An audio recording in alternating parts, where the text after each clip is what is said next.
আসসালামু আলাইকুম। আজকে চলে আসলাম বরিশাল বাকেরগঞ্জ ৬ নং ফরিদপুর ইউনিয়নের হৃদয়ে অবস্থিত ডিসি রোডের নদীর পাড়ে। এই নদী শুধু জলধারা নয়, এই নদী কেড়ে নিয়েছে হাজারো হাজারো মানুষের ভিটেমাটি, হাজার স্বপ্ন, ঘরবাড়ি বিলীন হয়েছে স্রোতের গভীরে। প্রতিদিন হাজার হাজার মানুষ কর্মের টানে পারাপার হয় খুব ঝুঁকি নিয়ে, কিন্তু কত প্রাণ হারিয়েছে ট্রলার ডুবিতে, কত মায়ের বুক শূন্য হয়েছে, কত সন্তানের স্বপ্ন ভেঙেছে নদীর অতল গহরে।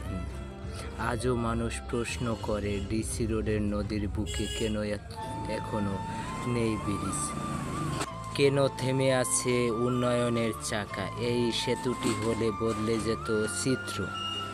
৬ নং ফরিদপুর ইউনিয়ন মানুষের মুখে থাকতো হাসি, মানুষের চোখে উঠত নতুন আশার আলো। আজ আমাদের দাবি, ব্রিজ চাই, জীবন চাই। ৬ নং ফরিদপুর ইউনিয়নের উন্নয়নের চাকা ঘুরে যাক অনেক দূর।